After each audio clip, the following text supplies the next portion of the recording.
একদিন মাটির ভেতরে হবে রে মনামার কেন বান্ধ দালান গো রে মনামার কেন বান্ধ দালান গো। এই কথাটাকে মিথ্যা কথা বলছি আমি? একদিন মাটির ঘর হবে কি হবে না? এই দালান ঘর কি কবরে যাবে? প্রাণ পাখি উড়ে যাবে পিঞ্জর ছেড়ে, ধরা দামে সবই রবে, তুমি যাবে চলে। বন্ধু বান্ধব যত অতাপিতা তারা শত হয়ে যাবে সবই তোমার পরে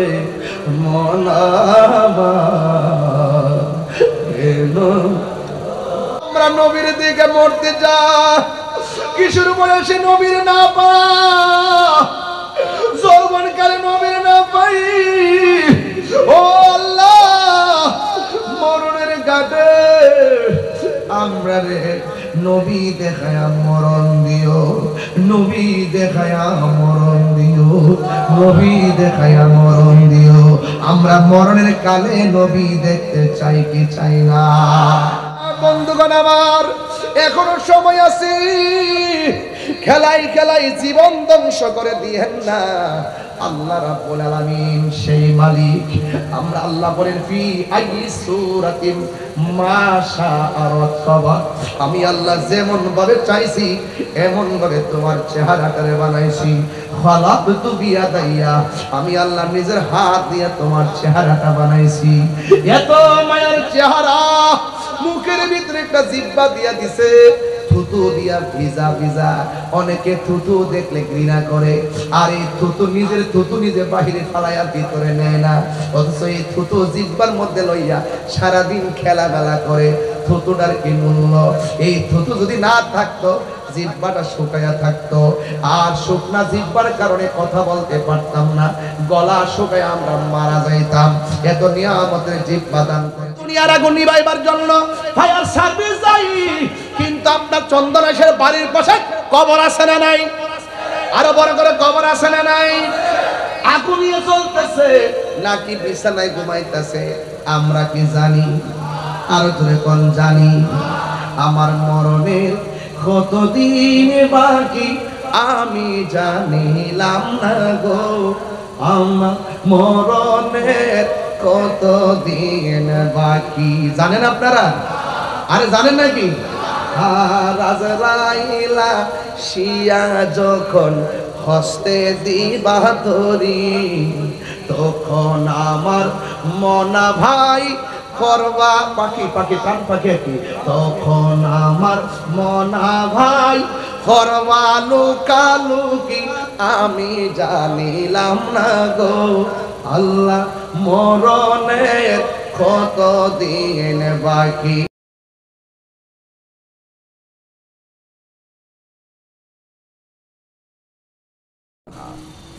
সেই মালিক আমাদেরকে কেন পাঠাইছেন? আল্লাহ বলেন আর রহমান, তিনি রহমান। আল্লামাল কোরআন, যিনি শিক্ষা দিয়েছেন কোরআন। খলাকাল ইনসান, যিনি মানুষ সৃষ্টি করেছেন। আল্লামাহুল বায়ান, যিনি বয়ান শিক্ষা দিয়েছেন। আশ-শামসু ওয়াল কমারু বিহুসবান, হুজুর হুসবান নিয়ম মতো হিসাব মতো চলে, চাঁদ হিসাবে চলে, চন্দ্র হিসাবে চলে। ওয়ান নাজমু ওয়াশ শাজারু ইয়াসজুদান, চন্দ্র তারকা সাজদা করে, গাছ সাজদা করে। আল্লাহ বলেন আল্লামাল আর রহমান আল্লামাল কোরআন খলাকাল ইনসান। আল্লাহ বলেন আমি মানুষ সৃষ্টি করেছি। কেন? ওয়ামা খলাকতুল জিন্না ওয়াল ইনসা ইল্লা লিয়াবুদুন। আল্লাহ বলছেন আমি মানুষ এবং জিন জাতিকে সৃষ্টি করেছি একমাত্র আমি আল্লাহর গোলামি করার জন্য। তাহলে এই গোলামি করতে হলে আল্লাহর বিধান মানার দরকার আছে না নাই? আছে। এই জন্যই তো নবী পাকের প্রিয় সাহাবী, যার নাম উসমান যুন্নুরাইন, নাম কি? উসমান যুন্নুরাইন, জিন্নুরাইন, যুন্নুরাইন, উসমান যুন্নুরাইন, তিনি দুই নূরের অধিকারী, দুই নূরের অধিকারী। রাসূল করিম সাল্লাল্লাহু আলাইহি সাল্লাম বলেছেন, আমার যদি আর একটা মেয়ে থাকতো আমি সেই মেয়েটাকে উসমানের কাছে বিয়ে দিতাম। কি মজা পেয়েছেন উসমান গনি। নবী পাকের যে দুইজন মেয়েকে উসমান যুন্নুরাইন রাদিয়াল্লাহু তাআলা আনহুর কাছে বিয়ে দিয়েছেন, একজনের নাম কুলসুম, আরেকজনের নাম রুকায়া। রাসূল বলেন আরেকটা মেয়ে থাকলে আমি সেটাকেও উসমানের কাছে দিয়ে দিতাম। উসমানকে কি বলা হয় জানেন? উসমান যুন্নুরাইনকে জামিউল কুরআন বলা হয়। সুবহানাল্লাহ। না হুজুর, জামিউল কুরআন বলা হয়। কুরআন ছিল আলাদা আলাদা জায়গা জায়গায়। সন্ধিতে বাম হাতটা উপর দিয়ে হযরতে উসমানের হাত। সুবহানাল্লাহ। সেজন্য তো আমি আল্লাহু আকবার বলেন, আল্লাহু আকবার। আমার যুবক ভাইরা, তাহলে ওই উসমান যুন্নুরাইন তিনি সব সময় কবরের কাছে গেলে কান্না করতেন। কি করতেন? কান্না করতেন। ওনাকে দাড়ি মুবারক গুলো ভিজে যেত, এমন ভাবে কান্না করত। তখন প্রশ্ন করা হলো, আপনি সব জায়গায় স্বাভাবিক থাকেন, কবরের পাশে গিয়ে আপনি চোখের পানি ফেলে কান্না করেন কেন? তিনি বলেন, রাসূল করিম সাল্লাল্লাহু আলাইহি সাল্লাম বলেছেন, কবর হলো আখিরাতের প্রথম মঞ্জিল। কবর হলো আখিরাতের প্রথম মঞ্জিল। আল্লাহর হাবিব বলেছেন, এই কবর যার ভালো হয়ে যাবে, হাসরের ময়দানের প্রত্যেকটা স্টেপ তার ভালো হয়ে যাবে। এই কবরে যে ধরা খেয়ে যাবে, আখিরাতের প্রত্যেকটা স্টেপে সে ধরা খেয়ে যাবে। এই জন্য নবীর প্রিয় সাহাবী ওই কবর দেখলে তিনি চোখের পানি ফেলে কান্না করতেন। ও আমার যুবক ভাইরা, এই কবরে যাওয়ার আগে আপনাকে আল্লাহ চিনতে হবে। এই কবরে যাওয়ার আগে আপনাকে রাসূল চিনতে হবে। এই কবরে যাওয়ার আগে আপনাকে আল্লাহর বিধান মানতে হবে। আল্লাহ রাব্বুল আলামিন এই পৃথিবীতে আমাদেরকে পাঠিয়েছেন। ও বন্ধু, শুধুমাত্র তাই নয়, আল্লাহ বলছেন, বান্দারে আমি আল্লাহ তোরে বড় মায়া করে বানাইছি, কিন্তু কোন জায়গায় কখন মৃত্যু হবে আমি আল্লাহ ছাড়া পৃথিবীর কেউ জানে না। ওয়ামা তাদরি নাফসুন বিআইনি আরদিন তামুত। ও বান্দা, তুমি তো জানো না কোন জায়গায় তোমাকে মৃত্যুবরণ করতে হবে, তোমার মরণটা কোন জায়গায় হবে। এখনো তো যখন আমি গাড়ির মধ্যে ছিলাম, বাড়ি থেকে খবর আসছে একজন বাবা আমার মুরিদ, নাম হলো আলফাজউদ্দিন মাস্টার, তার আম্মা দুনিয়া থেকে বিদায় হয়ে গেছে। আরে ভাই, ওনার আম্মা শুনছি 2 দিন আগে হসপিটালে। জিজ্ঞেস করলাম কোথায় মারা গেছে? ওই হুজুর, আমার আম্মা বাড়িতে মারা গেছে। I thinking about this position. আমি এই সিচুয়েশনটা নিয়ে একটু চিন্তা করলাম। চিন্তাটা হলো এরকম, 2 দিন হসপিটালে ছিল, সেই জায়গার মধ্যে তার মৃত্যু হলো না, বাড়ির মধ্যে নিয়ে আসার পরে তার মৃত্যু হলো। আল্লাহ পাকের কথা ইউনিভার্সাল ট্রুথ, কোনো সন্দেহ নাই। তার মরণ ঘরে লেখা আছে, হসপিটালে তার মরণ হবে না। তার মরণ বিদেশে লেখা আছে, তার মরণ কোনো গাড়িতে হবে না। তার মরণ ছাদ থেকে পড়ে লেখা আছে, কিন্তু তার মরণ পানিতে পড়ে হবে না। জবানটা খুলে বলুন, যেই কোনো জায়গায় যার যেইভাবে মরণ লেখা আছে, এই মরণটা নির্ধারণ করে রেখেছেন কে? আরো বড় করে বলুন না কে? এই জন্য বাবারা চলে যেতে হবে, কেউ দুনিয়ার মধ্যে থাকবে না গো। এই জন্য আমার যুবক, আল্লাহ বলেন আমি মানুষকে সৃষ্টি করেছি একমাত্র ইবাদতের জন্য। নামাজের মাধ্যমে যে আল্লাহর ইবাদত হয়, রোজার মাধ্যমে সেই রবের ইবাদত হয়, যাকাতের মাধ্যমে সেই আল্লাহর ইবাদত হয়। ও আমার বন্ধুগণ, এ আমার রওজানের বাবা, ও আমার পটিয়ার বাবা, সাতকানিয়ার বাবা, চন্দনেশ্বরের বাবা, আওয়াজ করে বলুন, হেদায়েতের মালিক কে? এই জন্য আল্লাহ বলেন আমি সৃষ্টি করেছি একমাত্র আমি আল্লাহর গোলামি করার জন্য। বান্দারে তোমরা যদি আমাকে স্মরণ করো আমি আল্লাহ তোমাদেরকে স্মরণ করব। আমরা আল্লাহকে স্মরণ করি ইবাদতের মাধ্যমে, আমরা আল্লাহকে স্মরণ করি ইবাদতের মাধ্যমে, আর আল্লাহ আমাদেরকে স্মরণ করবে রহমত এবং আমাদের গুনাহ ক্ষমা করার মাধ্যমে। জোরে বলুন সুবহানাল্লাহ। এই জন্য আমার চন্দনেশের বাবা এখন জোয়ানকাল, গায়ে শক্তি আছে, এই শক্তি থাকা অবস্থায় আপনাকে ইবাদত করা লাগবে। ও বন্ধু, যৌবন যার যুদ্ধে যাওয়ার সময় তার, আমার নবী আপনার নবী বলেন হাসরের ময়দান যেদিন কায়েম হবে 7 প্রকারের মানুষকে আমার আল্লাহ আরশের নিচে ছায়া দিবেন। এর মধ্যে এক শ্রেণী হলো যৌবনকালে যার ইবাদত বেশি। এই জন্য মরার আগে যৌবনকালে যা ইবাদত করার ইচ্ছে মতো করেন, কারণ জোয়ানকালে তেলাওয়াত করলে বড় শান্তি লাগে, জোয়ানকালে রুকু দিতে বড় ভালো লাগে, সাজদা করতে বড় ভালো লাগে, 1 মিনিটের জায়গায় 2 মিনিট দাঁড়াইয়া কেরাত করতে বড় ভালো লাগে, কিন্তু বার্ধক্যকালে সেই তারতিবের খেলাফ হয়ে যায়। এই জন্য আমার যুবক ভাইয়েরা, আমি প্রায় মাহফিলে যুবক বলি, বন্ধু বলি, কেন এত আদবে করে ডাক দেয়, ভালোবাসায় ডাক দেয়, যেন আপনারা মসজিদমুখী হয়ে যান, আপনারা যেন মানবতামুখী হয়ে যান। এই জন্য আমি আপনাদেরকে এত মায়া করে ডাকি।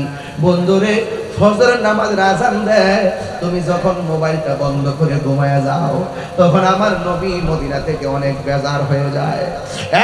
উম্মত, তোমরা যখন আমার রবের ইবাদত করো, আমি নবীকে যখন ভালোবাসো, আমি নবীর কাছে বড় শান্তি লাগে।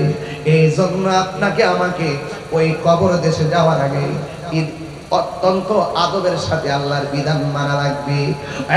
ভাইয়েরা আমার নবী, আপনার নবী রাহমাতুল লিল আলামিন বলেন, পৃথিবীর মানুষ, তোমরা যদি দিনে এবং রাতে 20 বার যদি মরণের কথা খেয়াল করো, ওই দিন যদি তোমাদের মৃত্যু হয়ে যায়, তাইলে মনে রেখো এই মরণটাকে আমার আল্লাহ শহীদের খাতায় লিখে দিবে।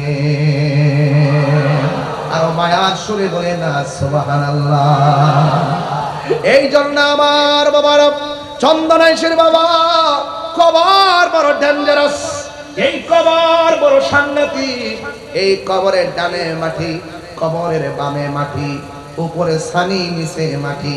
যেই কাপড়টা গায়ের মধ্যে লাগাইবো, এই কাপড়টার রং হলো সাদা, এমন সাদা কাপড় যেই কাপড়টার মধ্যে কোনো সেলাই নাই, যেই কাপড়ের মধ্যে কোনো পকেট নাই, এমন একটা কাপড় আপনার গায়ের মধ্যে লাগাইয়া দিবে। আর এমন একটা ঘরের মধ্যে আপনাকে শোয়া দিবে। এমপি মন্ত্রীর জন্য যে ঘর হবে, রিকশাওয়ালার জন্য সেই ঘরটাই হবে। আপনারা আওয়াজ করে বলুন, এই ঘরটাকে বিল্ডিং না মাটি? আর বড় করে কোনো বিল্ডিং না মাটি? ভাইরা, অনুরোধ করি, এই কবরে যাওয়ার আগে নামাজের দরকার আছে না? আমার নবী বলে, উম্মত, এই কবরের ভিতরে বেনামাজি হইয়া গেলে এই কবরের ভিতরে শাস্তির কোনো অভাব নাই। এর মধ্যে বেনামাজিকে ভয়ঙ্কর একটা শাস্তি দিবে। এই ডান পাশের মাটি পৃথিবীর এক প্রান্তে চলে যাবে, বাম পাশের মাটি পৃথিবীর আরেক প্রান্তে চলে যাবে, অনেক দূরত্ব হয়ে যাবে। 2 পাশের মাটি এসে আপনার ডান এবং বাম পাশে এমন ভাবে চাপা মারবো, আপনার ডান পাশের হাড্ডিগুলো বাম পাশের হাড্ডির ভিতরে ঢুকে যাবে। তখন আপনি এমন জোরে একটা চিৎকার মারবেন, ও চন্দনেশের বাবা, একটু আওয়াজ করে বললা আল্লাহ। এই আওয়াজে মানি না, জবান খুলে বলেন আল্লাহ। আরো বড় করে বলে আল্লাহ। এমন কিছু গুরুস্থান আছে, এখানে যত মানুষ আসছেন এর চাইতে কয়েকজন মানুষ গুরুস্থানে মাটি দেওয়া হয়েছে। ওরা এখন যেইভাবে কান্না করেছেন, ডাক দিয়েছেন, এমন ভাবে আল্লাহর কবর দেশে ডাকতেছে, বাঁচাও বাঁচাও বাঁচাও, ও আল্লাহ, পারি না, আর সহ্য হয় না। এমন ভাবে তারা কান্না করে, জিন এবং মানুষ ছাড়া পৃথিবীর মধ্যে যত প্রাণী আছে সব কবরের কান্নার আওয়াজ শুনে ও বন্ধু, ওই কবরে বেনামাজি হইয়া গেলে এমন ভাবে তোমাকে শাস্তি দিবে। এই জন্য আল্লাহ দুনিয়াতে বড় মায়া করে পাঠাইছি। আল্লাহ কয় আমি বান্দারে বড় মায়া করে বানাইছি। কাইফা তাকফুরুনা বিল্লাহি ওয়া কুনতুম আমওয়াতান ফাআহইয়াকুম সুম্মা ইউমীতুকুম সুম্মা ইউহয়ীকুম সুম্মা ইলাইহি তুরজাউন।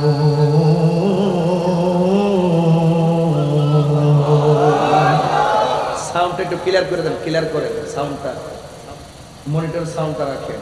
আবার করছি, আপনাদের তেলাওয়াত শোনার পরে আওয়াজটা একটু জোরে করবেন, কারণ তেলাওয়াত শুনলে তো ঈমান বৃদ্ধি পায়, অন্তর তো শান্তি হয়, ঠিক কি না বলেন? জিকির শুনলে অন্তর শান্তি হয়, তেলাওয়াত করলে ঈমান বৃদ্ধি পায়, কথা বলেন ঠিক কি না? তাহলে আমি যখন তেলাওয়াত করব, আমি তো হাফেজ না, কিছু মাখরাজের ভুল হতে পারে, মদ গুন্নায়াত গানগুলো কিছু ভুল হয়, এরপর আপনারা ধরায়া দিয়েন, মন্তব্য করেন না। আমি তো স্বীকার করতেছি আমি পারি না, এরপরে চেষ্টা করতেছি, উৎসাহ দেন, হয়ে যাবে, ঠিক হয়ে যাবে। আমি যখন তেলাওয়াত করব, আপনারা জোরে আমার রবকে ডাক দিবেন। আপনার কি বিশ্বাস হয় না? কালকে ওয়াজ করছিলাম, যে একটা হাদিস পড়ছিলাম, হুজুর হাদিসের মধ্যে লেখা আছে কোরআনের একটা অক্ষর পড়লে একটা সওয়াব দেয়, কিন্তু সওয়াবটা 10 গুণ বাড়ায়া দেয়। আর বড় করে কোন সুবহানাল্লাহ কোন না?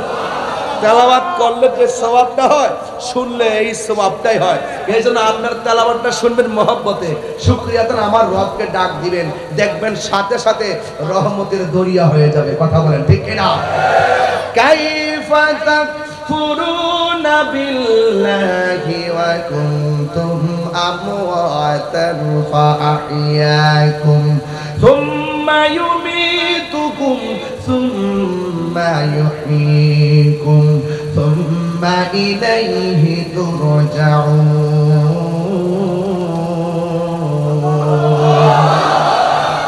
আল্লাহ বলে বান্দারে, কেমন করে তুমি আমি আল্লাহকে তোমরা অস্বীকার করছো? তোমরা ছিলে নিষ্প্রাণ, কেমন ভাবে তোমরা আমি আল্লাহকে অস্বীকার করবে? তোমরা ছিলে নিষ্প্রাণ, আমি আল্লাহ তোমাদেরকে প্রাণ দিয়েছি। তোমরা ছিলে নির্জীব, আমি আল্লাহ তোমাদেরকে সজীব করেছি। তোমরা ছিলে নিষ্প্রাণ, আমি প্রাণ দিয়েছি। প্রাণ দেওয়ার পরে তুমি অনেক কিছুর মালিক হয়ে গেছো। আল্লাহু আকবার কর না কেন? এরপরে আমি আল্লাহ আর একটা থাবা দিয়া দুনিয়ার সব প্রাপ্তির ফলাফল শূন্য বানিয়ে দিব। এই থাবার নাম হলো মৃত্যু। মৃত্যু যখন আসবে, তখন তোমার সব দরজা বন্ধ হয়ে যাবে। আমার বাবারা, ওই কবরে যাইবেন। আমার নবী, আপনার নবী রাহমাতুল লিল আলামিন বলেছেন, এই কবর বড় সাংঘাতিক জায়গা। এই জন্য আমার আল্লাহ বলেন, এই কবরে যাওয়ার আগে আমি আল্লাহ তোমাদেরকে যে বানাইলাম, দেখেন আমাদের চন্দনাইশের জমিনে যে কবর দেওয়া হয়, কবর দেওয়ার সময় মাটি দেওয়া হয়, মাটি দেওয়ার সময় একটা আয়াত পড়া হয়। এই আয়াতটা অনেকে পড়তে চান না, ইচ্ছে মতো ডিল ডাল দিয়ে ফালাইয়া যান, তাড়াতাড়ি মাটি দিয়ে চলে যান, আপনি এত ব্যস্ত হয়ে গেলেন। গতকাল একটা জানাজার মাঠে ছিলাম, 2 মিনিট কথা বলার সময় মানুষে বলে উঠলো, তাড়াতাড়ি করে রৌদ্র লাগতেছে, তাড়াতাড়ি করে মানুষের কষ্ট হইতেছে, একটা মানুষের চির বিদায় দিব। আর মানুষ ওই মাঠের মধ্যে গিয়ে অস্থির হয়ে যায়। মসজিদের মধ্যে গেলে কয় তাড়াতাড়ি নামাজটা পড়ান, অস্থির হয়ে যায়। কিন্তু বাজারের মধ্যে বৈশা, দোকানের মধ্যে বৈশা ঘন্টার পর ঘন্টা আড্ডা মারে, ঘড়ির কাঁটার দিকে তাকায় না। এমন কিছু মানুষ সমাজে আছে না? না, এই আওয়াজে মানি না, জবান খুলে কোন আছে না? না। এই জন্য দুনিয়ার মধ্যে সবচাইতে নিকৃষ্ট জায়গা হলো বাজার, কথা বলেন ঠিক কিনা? সবচাইতে উৎকৃষ্ট জায়গা হলো আল্লাহর ঘর, মসজিদ। মহিলাদের জন্য উত্তম জায়গা হলো তাদের ঘর, পুরুষের জন্য উত্তম জায়গা হলো আল্লাহর ঘর, মসজিদ। এই জন্য আমার বন্ধুগণ, আমার নবী, আপনার নবী রাহমাতুল লিল আলামিন আমাদেরকে অনেকভাবে সতর্ক করেছেন। এখন মাটি দেওয়ার সময় দোয়াটা যে করি, এই আয়াতটা দিয়েই তো 2 ঘন্টা ওয়াজ করা যায়। মিনহা খালাকনাকুম ওয়া ফিহা নুঈদুকুম ওয়া মিনহা নুখরিজুকুম তারাতান উখরা। এইভাবে আপনি মুষ্টি মুষ্টি মাটি দিয়ে আপনি বিদায় দিয়ে দিবেন। হাজার হাজার মানুষ আমরা মাহফিলের মধ্যে আজকে বসলাম, আমার পাশে আমার বাজান আছেন অনেক প্রখ্যাত আলেমে দ্বীন, উস্তাদুল উলামা, শামসুল ফুকাহা, বাদরুল ফুকাহা। এমন একজন হাস্তি আলেম নিয়ে হাত বাড়াইছি, এমন একজন আলেম পাশে রেখে আমি কথা বলছি। চইলা গেলে বুঝবেন মূল্য কত ছিল, এখন তো আছে আমরা অনেকে বুঝি না। এইরকম আলেমগুলা এখনো জিন্দা আছে দেখা বাতিলরা আমাদের ঘরে হানা দিতে পারে না। কথা বলেন ঠিক কিনা? আওয়াজ করে কোন ঠিক কিনা বলেন। এই জন্য আমার বন্ধুগণ, আমি আপনি পৃথিবী ছেড়ে চলে যাব, কোন দিন চলে যাব কেউ আমরা জানি না রে বাবা। আমার নবী, আপনার নবী রহমাতুল লিল আলামিন আমাদেরকে অনেকভাবে সতর্ক করেছেন। আমরা যখন মরণের ঘাটে পড়ে যাব, দেখবেন অনেক মানুষ মৃত্যুর ঘাটে গেলে পায়খানা করে বিছানা বাসায় দেয়, প্রস্রাব করে বিছানা বাসায় দেয়।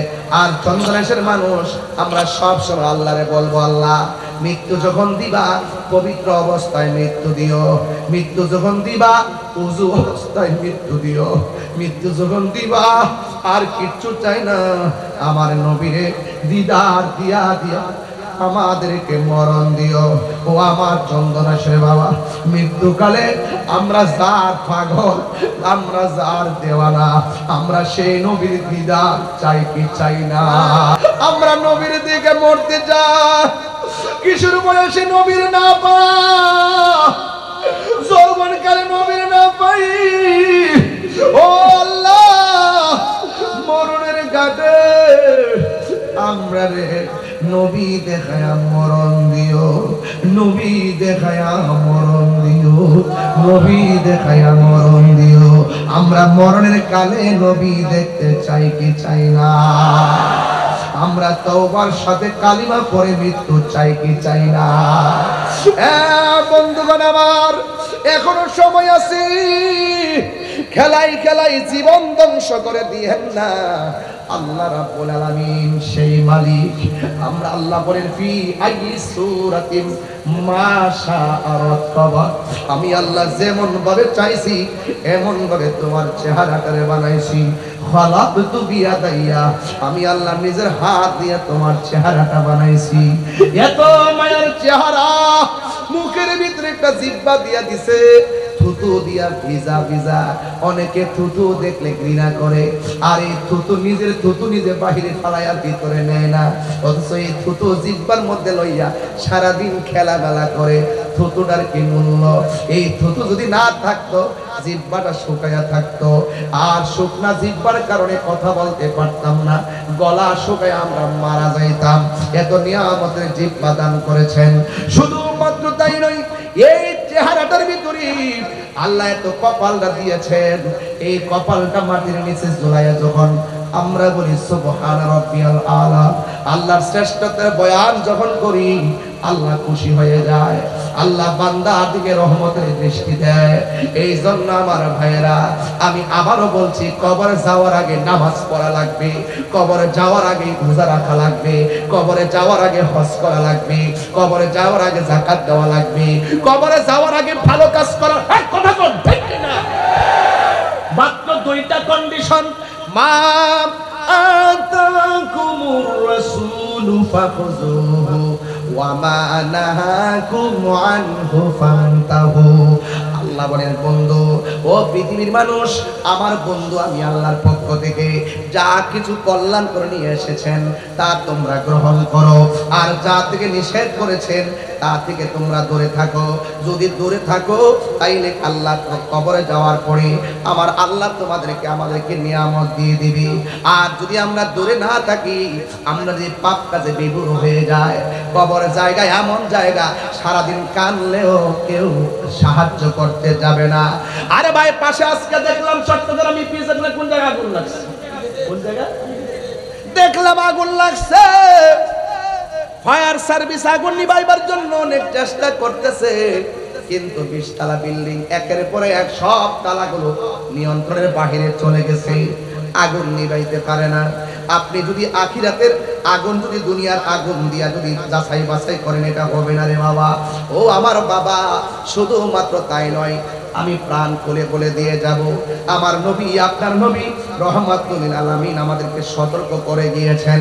আরে বাবা, দুনিয়ার আগুন নিভাইবার জন্য ফায়ার সার্ভিস যাই, কিন্তু আপনার চন্দনাশের বাড়ির পাশে কবর আছে না নাই? আরো বড় করে কবর আছে না নাই? আগুন নিয়ে চলতেছে নাকি বিছানায় ঘুমাইতেছে আমরা কি জানি? আর ধরে কোন জানি? আমার মরণের কতদিন বাকি আমি জানিলাম না গো, আমার মরণের কতদিন বাকি জানেন আপনারা? আরে জানেন নাকি? আজরাইলা শিয়া যখন হস্তে দিবা ধরি, তখন আমার মনা ভাই করবা পাখি পাখি প্রাণ পাখি কি, তখন আমার মনা ভাই করবা লুকালুকি আমি জানিলাম না গো, আল্লাহ মরণের কতদিন বাকি আমার মরণের কতদিন বাকি আমি জানিলাম না গো, আল্লাহ মরণের কতদিন বাকি। এই তো হাদিসটা আমি আজকে কোট করলাম, কইতাম নি বাবা একটা হাদিসটা বইলা বেলায় কবর বড় সাংঘাতিক। আমার হুজুর এখানে আছেন।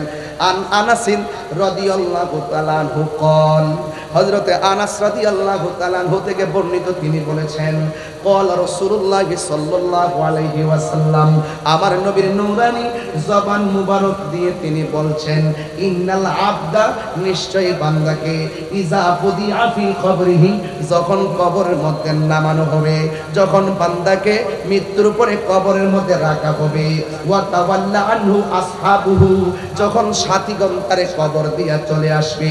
আমরা ব্রাহ্মণবাড়িয়া হলে এমন ভাবে বলতাম, মানুষ আইব রে এক নজর দেখিতে, মানুষ আইব রে, কিন্তু কেউ ঘরে থাকবে না।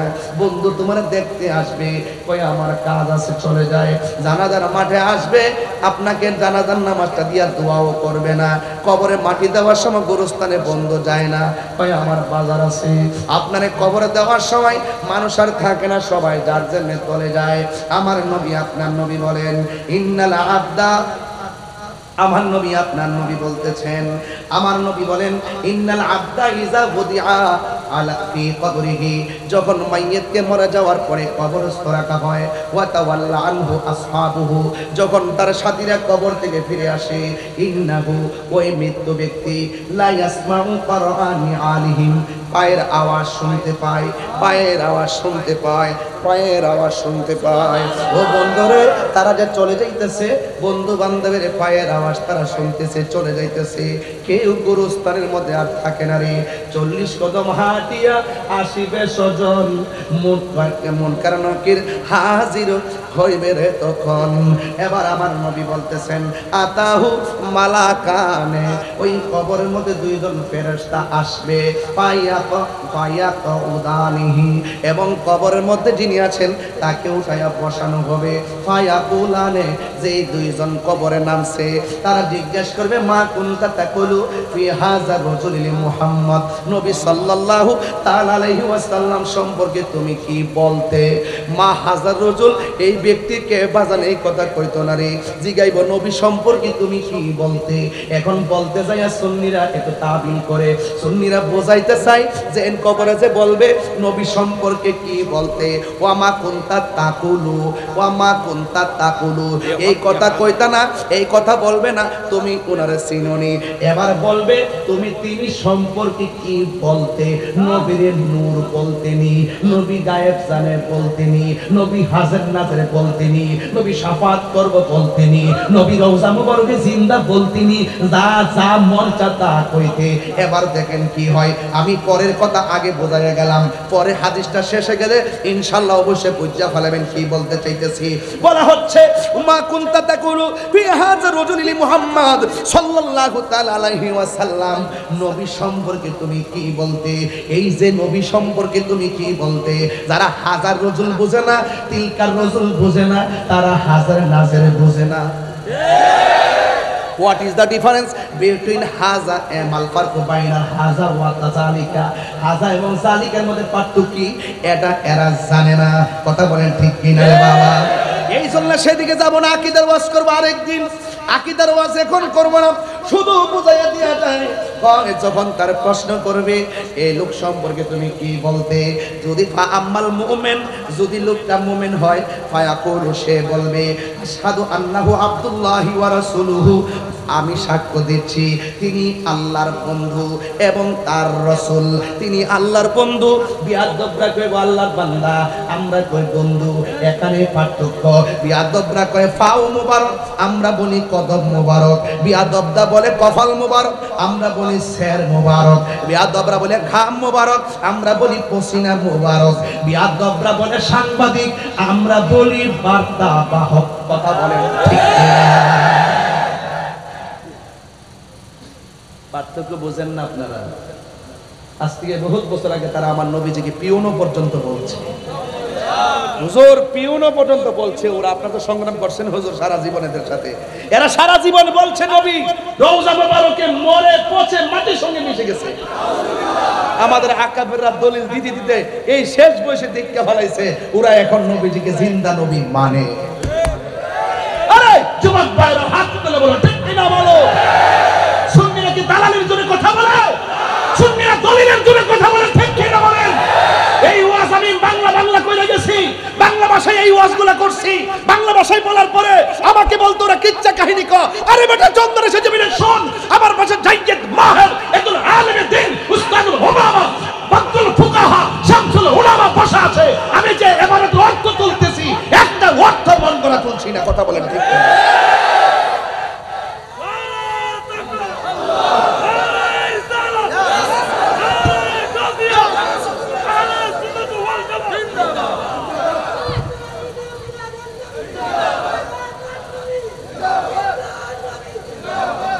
আওয়াজ করবেন আল্লাহু আকবার।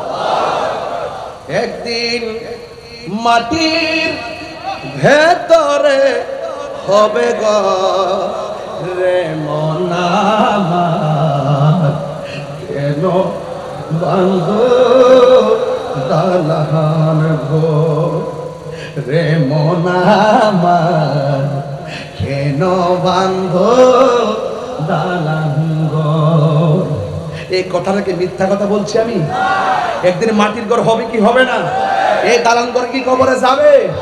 প্রাণ পাখি উড়ে যাবে পিঞ্জরা ছেড়ে, ধরা দামে সবই রবে, তুমি যাবে চলে। বন্ধু বান্ধব যত অতাপিতা তারা শত হয়ে যাবে সবই তোমার পরে মন আমার, কেন দালান ঘর রে মন আমার, কেন বাঁধো দালান ঘর। এই যুবকরা, গান বলে উড়িয়ে দিও না, একটু চিন্তা করো আমি কি বলেছি। রাহি ভাই বলছিল কে বলছে চিন্তা করো না, কি বলেছে সেটাই দেখো, এটাই সঠিক। কথা যদি সত্য হয়, রিকশাওয়ালা হলো তার কথা আমি মানতে বাধ্য। Right right. ছোট্ট সন্তান তার ছেলেটাও যদি বলে হক কথা, আমি সেটা মানতে বাধ্য ভাই, আমি এটা মানতে বাধ্য। সবার আগে আমি একজন মানুষ, এই মানুষটাকে আল্লাহ মায়া করে বানিয়েছে, ঠিক কিনা বলেন? গর্ববোধ করি যে মুসলমানের ঘরে জন্মগ্রহণ করেছি। হিম্মত করে কথা বলি, আমরা ইমানদার কথা বলি, ঠিক কিনা? এই জন্য বলা হচ্ছে বা আম্মাল মোমেন। আপনাদের কষ্ট হচ্ছে বোধহয়, বেশি লম্বা হয়ে যাচ্ছে ওয়াজ, আর একটু সামনে যাবো ইনশাল্লাহ। আপনাদের ধৈর্য কি আছে ইনশাল্লাহ? রাত্র তো অনেক বেশি হয়ে যাচ্ছে, কষ্ট হচ্ছে আপনাদের। বা আম্মাল মোমেন, যদি চন্দনাইশের প্রেমিকটা মোমেন হয়, সুবহানাল্লাহ বলেন। এই যে মুরব্বী বসে রয়েছে না, চোখের পানি ফালায় চল চল করে কাঁদতেছে, বাবা এখন বসতে পারতেছেন না, বুড়া মানুষ তো বেহেশতে যাইতো না। হাদিস শরীফে দেখছি, আমার হুজুর এখানে আছে, 33 বছরের জোয়ান বানায় আল্লাহ বেহেশতে পাঠাই দিবে। আল্লাহু আকবার বলেন না কেন? আমার যুবক ভাইয়েরা, বলা হচ্ছে ফা আম্মাল মুমিন, যদি সে মুমিন হয় ফায়াকুলু, সে বলবে আশহাদু আন্নাহু আব্দুল্লাহি ওয়া রাসূলুহু, আমি সাক্ষ্য দিচ্ছি তিনি আল্লাহর বন্ধু এবং তিনি হলেন আল্লাহর রাসূল। ফায়ুকালু লাহু, তাকে বলা হবে, কাকে? দুইজন ফেরেশতা মাইয়াতকে বলবে, সে তখন জিন্দা, ওই কবরবাসীকে বলবে ইলা মা উনজুর ইলা মাকআদিকা মিনান নার, তোমার জায়গা থেকে ওই দিকে একটু জাহান্নামের দিকে লক্ষ্য করো, জাহান্নামের দিকে লক্ষ্য করবে। এরপরে বলা হলো কদ আবদালাকাল্লাহু বিহি মাকআদাম মিনাল জান্নাহ, এই জায়গাটা জাহান্নাম। আবদালাকা বদল থেকে বদল। আল্লাহ রাব্বুল আলামিন সাক্ষ্য সঠিক হওয়ার কারণে আর তোমার জবাবটা সঠিক হওয়ার কারণে আল্লাহ রাব্বুল আলামিন ওই জাহান্নামের চিত্র বদল করে জায়গাটাকে জান্নাতের বাসস্থান বানায়া দিয়েছে। আর বলবেন আল্লাহু আকবার। আমার জবাব মেরো ওয়া আম্মাল মুনাফিক, ওয়াজ শুরু হয়ে গেল। বাংলাদেশের এখন দেখবেন বাজান, মুখের ভাষা অনেক সুন্দর, পাগড়ি টাগড়ি চোখ, বাজান বলতেছি এটার জন্য বাজানে ধরে নিয়েছে কেসটা, কোন দিকে যাই না বলে ধরে ফেলাইছে কেসটা, যে চেহারা বড় সুন্দর, দুয়ারি টুপি অনেক সুন্দর এবং তাদের নামাজ কালাম দিনের কোঠার অভাব নেই। এরপরে তারা ছলে বলে কৌশলে মুসলমান নৃত্যের জলাঞ্জলি দিয়ে ওই পূজা মণ্ডপে গিয়ে মূর্তি পিছনে রেখে তারা মানুষের একটু ভাইট নেওয়ার জন্য, ভুট্টা পাওয়ার জন্য নিজের মুসলমানিত্বের জলাঞ্জলি দিয়ে তারা ওখানে দাঁড়িয়ে বলে রোজা পূজা।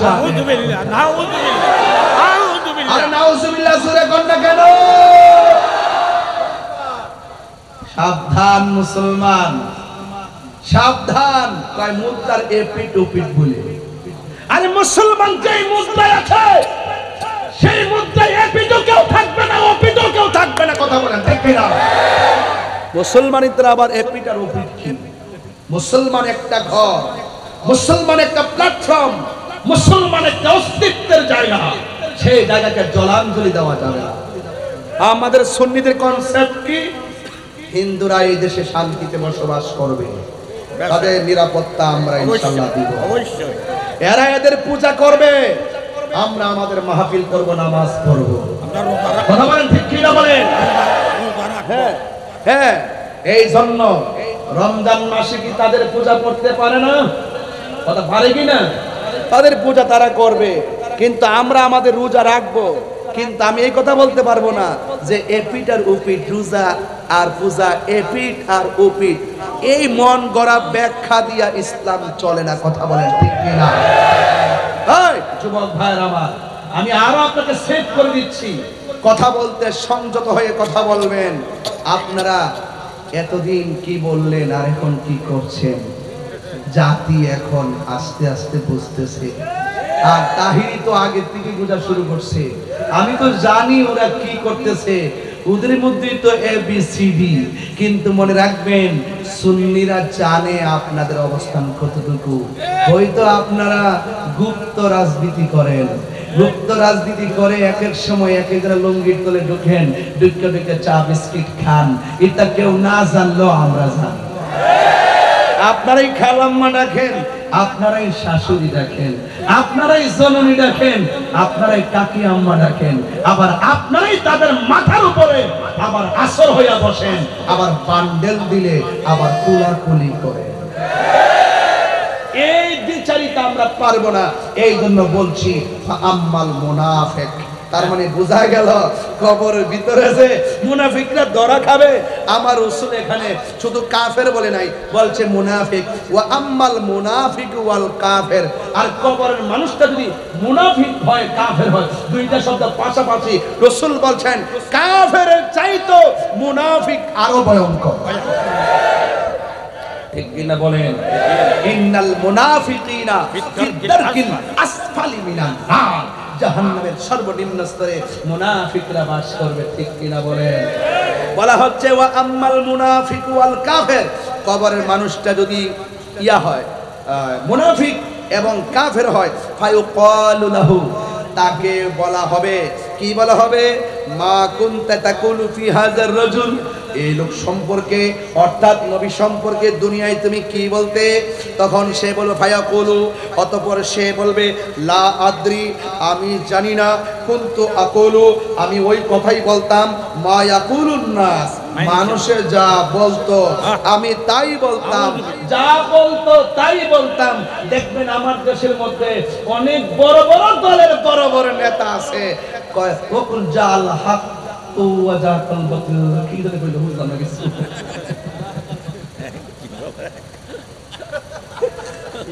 ইসলামী দলের এত বড় নেতা জাল হক ওয়া যাকাল বাতিল, এটাও শুদ্ধ করে পড়তে পারে না।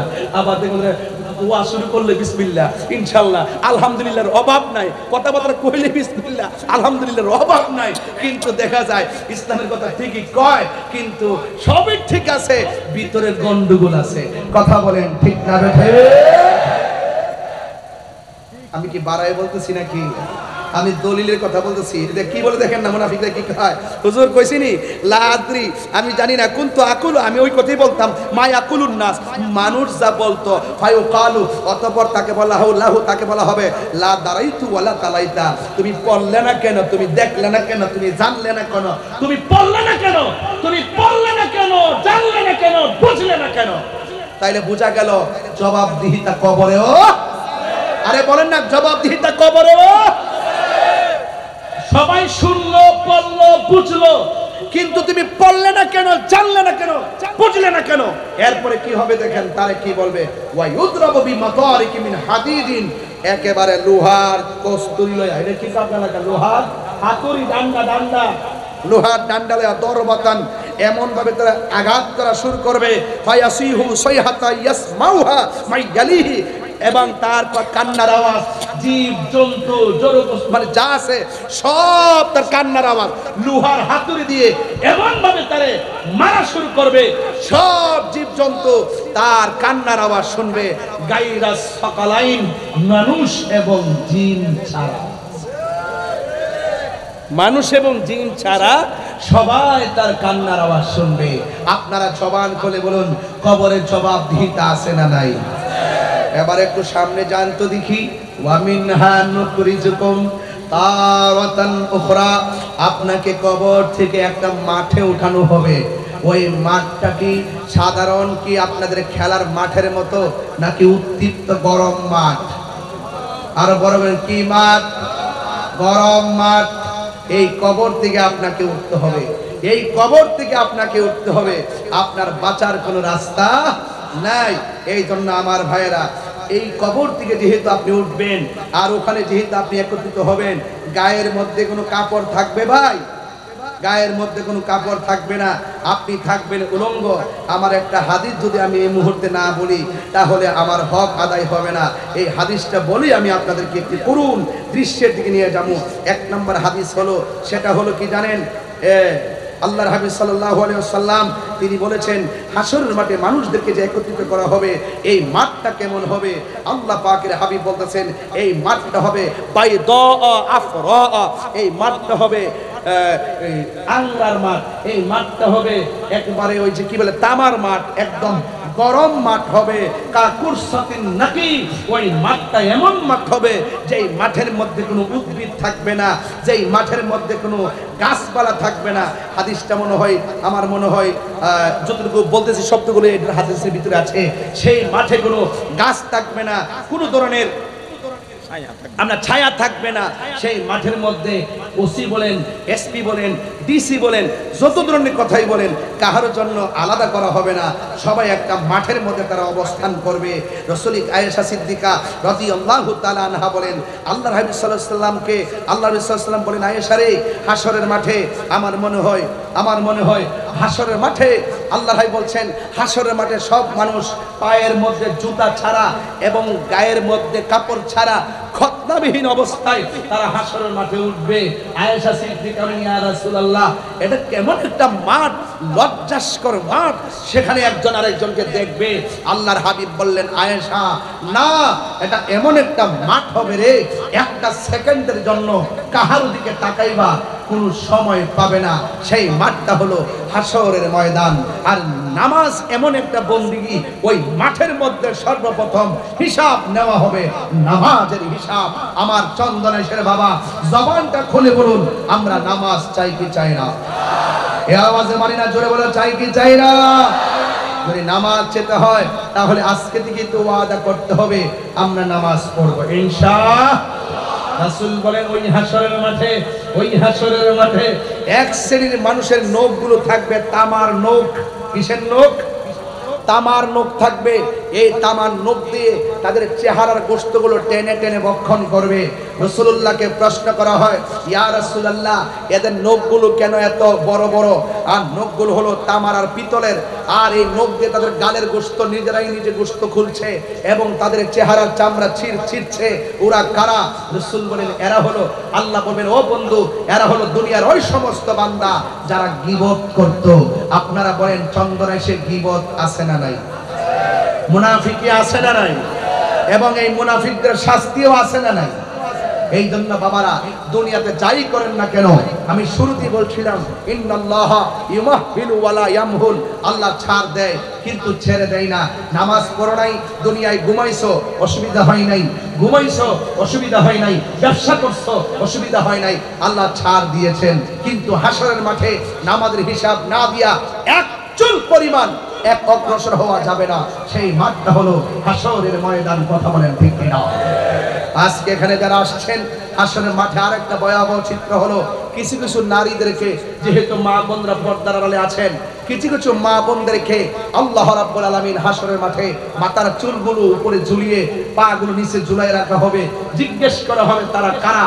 তাই তারা হলো দুনিয়ার ওই সমস্ত নারী যারা বেপরদায় চলাফেরা করত, যারা স্বামীর অবাধ্যচারিতায় চলাফেরা করত।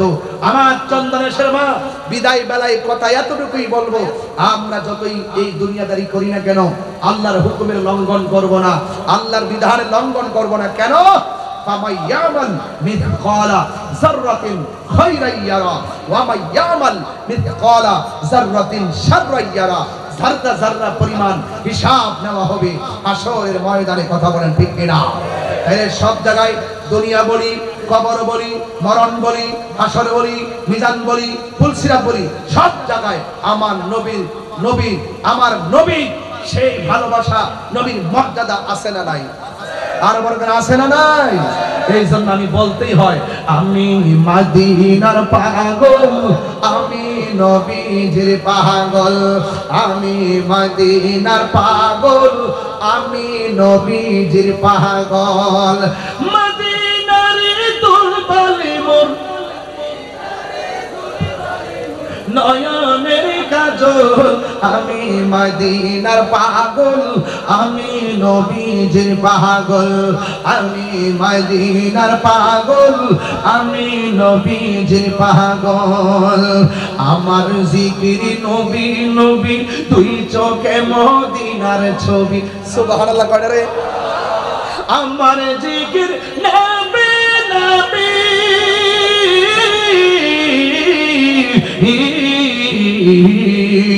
আমার জিকির নবী নবী, দুই চোখে মদিনার ছবি।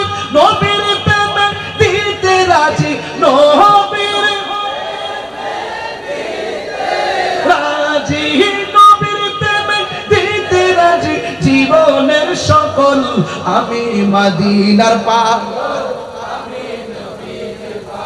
হাত তুললে খুশি হব, পতাকা বানাই দেন না। আমি মদিনার পাগল, আমি নবীজির পাগল। মদিনার দুলবালি মোর নয়নের কাজল, আমি মদিনার পাগল, আমি নবীজির পাগল, আমি মদিনার পাগল, আমি নবীজির পাগল। আমার রোগের সকল ওষুধ দয়ালে নবীর সালাম দরুদ। তিনবার করি ইয়া রাসূলুল্লাহ। আমার জিকির আমার কি আমার রোগের সকল ওষুধ দয়াল নবীর সালাম দরুদ আমার জিকির আমার রোগের সকল ওষুধ দয়াল নবীর সালাম দরুদ ভক্তি চিত্তে পড়ি যখন ভক্তি চিত্তে পড়ি যখন অসুস্থ সবল আমি মদিনার নবীজির পাগল আমি মদিনার পাগল মদিনার ধুলবালি মোর মাহাদি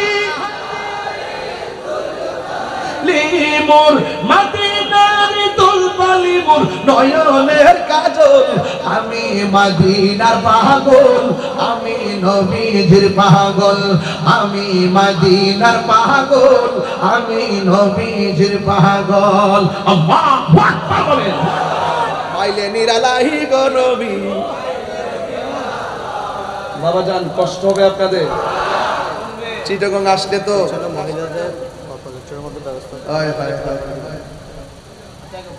মাশাআল্লাহ দুইটা গান তিনটা অনুরোধ আসছে বাজি একটা হলো দয়াল নবীর আগমনে আর একটা আজান দিবেন আর একটা হলো সন্ধ্যা হলে ডাক দিলেন আরে বাবা তোমরা যা চালা এখন চাইছে যে আমার দিয়া সব এখন মারহাবা জোরে বলেন না কেন